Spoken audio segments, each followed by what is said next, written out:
Hey guys, thanks for tuning in to another video on ForgottenWeapons.com. I'm Ian McCollum, and today we are taking a look at a really cool and pretty scarce 22 caliber conversion of the Berthier carbine. This was manufactured by a company called Manufacture des Armes Françaises de Pyrénées, or the unique company, MAPF. And it was manufactured specifically for the French National Police. At the time known, and we'll see this on the gun, at the time known as the Sûreté Nationale, later named the Police Nationale. And these were manufactured in the 1950s. So the thing is, the French gendarmerie and the French police had a lot of Berthier carbines at their disposal well into the 20th century. Of course, these guns had been used as army equipment as late as World War II, and they continued as sort of the second line arms after semi-auto rifles were introduced into the army, and the MAS 36 took over as the army's second line rifle. Well, the Berthiers carried on, especially the Berthier carbines, carried on as essentially police arms. And the Sûreté Nationale needed something for both training, and they wanted a small caliber rifle for use by prison guards, when I guess they wanted to shoot you, but only a little bit. And so, hence we get a 22 rimfire conversion of the Berthier. Berthiers were easily available to do this with. So, these are, by the way, easily distinguishable by the magazine conversion down here. So let's go ahead and take a quick look at how they did this conversion, because there's one particularly interesting detail that I'm a little bit surprised I haven't seen in any other 22 caliber conversions like this.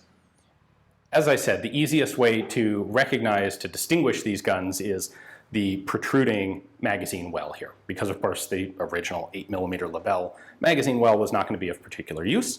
Unique converted this to use a 5-round magazine out of one of their other firearms. I believe it was the X11, a semi-auto pistol.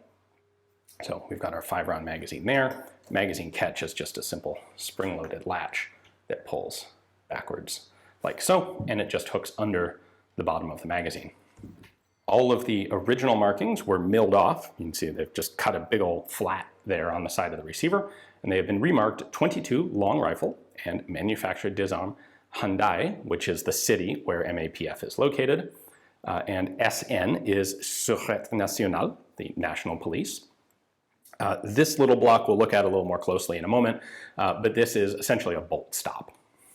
These carbines were made essentially in both 1892 and M16 pattern, which is to say both with and without an upper handguard. This, of course, is one without an upper handguard. This is an 1892 pattern, and there appears to have been no particular reason to do one or the other except for what was readily available for conversion. There's really no need for an upper handguard for heat protection on a 22 with a 5-shot magazine. The rear sight has been slightly recut, so the steps are a little bit different right in here, and it's specifically been sighted for 50, 100, and 150 meters. Other than that, the sight is the late M16 Berthier pattern of A sight. And of course, as such, it retains the M16 style of sight picture, which is a very wide square rear opening, but with a new front sight put in place. Now the front sight's the same style as the M16, so again, a very wide square block with a little notch in the center as a precision aiming point. This allows you to get a quick sight picture with the large block and something very precise with that small little notch. This notch is actually cut a little deeper and a little more clearly than you'll typically find on a military M16 pattern, which is kind of nice. And then this whole thing is mounted way higher than the original Berthier front sight. In fact, what they've done is turned down the barrel and pressed on a new front sight block to lift this front sight blade up nice and high. The blade itself is windage adjustable there, but they didn't really adjust the height of the rear sight. The calibrations are a little different, but the rear sight's at the same place. The front sight is way higher, which would make one wonder, how would you line up the sights properly? The answer is, in fact, the really clever part of this conversion. It's a little difficult to see there, but what you have there is the back end of the barrel, which of course was originally big enough to hold an 8 Lebel cartridge. It has been drilled through, it has been retubed with a 22 caliber barrel. And what they did is actually drill the barrel deliberately at an angle. So the 22 caliber barrel comes out at the very bottom of the original 8mm barrel instead of being centered in it. So essentially, they started in the very middle at the muzzle, but then the bore actually drops down. I'm exaggerating it here, but it drops down like that to the point where it comes out at the breech. And the reason for that lies in the firing mechanism. This is a spare bolt head here. And by angling the barrel, they were able to not have to change the bolt body at all. So they cut the firing pin in the bolt body off. So the firing pin comes to right here, where it then hits a separate rimfire firing pin in the bolt head right there. And that is set up with a blade like you would need for a rimfire firing pin. But this is located in the very center of what was the original barrel.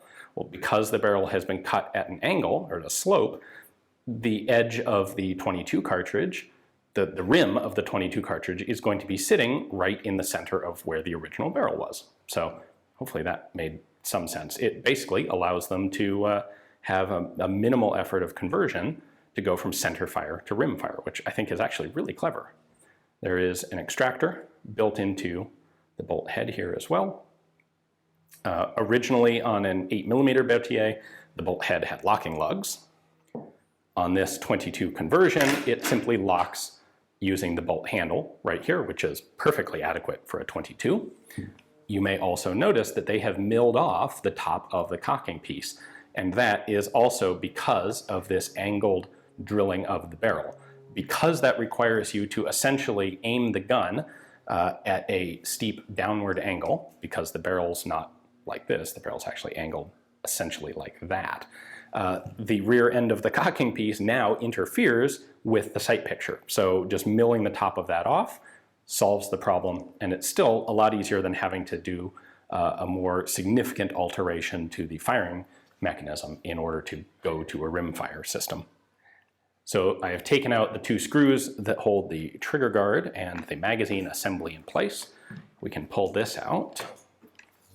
And what we have here is essentially the back half, original from the standard Berthier, with the trigger spring, the clip release is still in here, although it doesn't do anything now.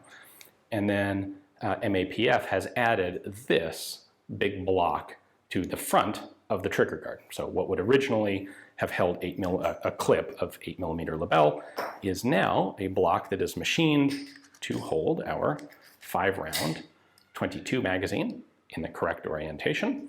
They have added a spring-loaded ejector here. So when the bolt goes forward to chamber a cartridge, it just pushes that down out of the way. When you open the bolt to extract a cartridge, the ejector pops up and will then hit the cartridge and kick it out of the gun. And that's going to run right there in the bolt head. And they replicated the original sort of claw here that locks this into the front of the receiver.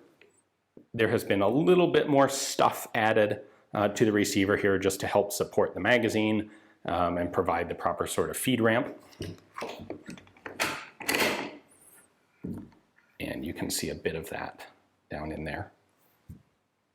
But in general, it's a very simple conversion and really not much to it. It's a clever way to design something like this. There is one other little tiny mark on this, on all of these, and that is here just at the back of the barrel, and that is SNTA, and that is an abbreviation, that's essentially a property mark for Sûreté Nationale, Transportation et Armes, basically the National Police's weapons and vehicle administration. So the part of the organization responsible for things like firearms. That is essentially a little police property mark there. I mentioned we would take a closer look at this. Well, that is the bolt stop that holds this all in place. Normally, with a Berthier, you would just take out the screw here that connects the bolt body to the bolt head. You could then rotate the bolt out of the way. Well, this is no longer a rotating bolt, so that doesn't quite work. Instead, we're going to pull this screw out.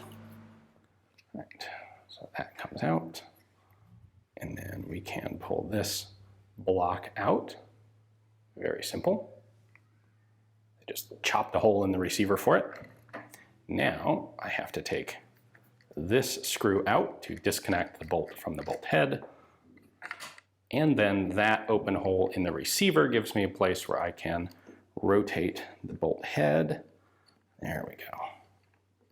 Disassembly is a little complicated on this. And I can take the bolt head out. And I can take the bolt body out.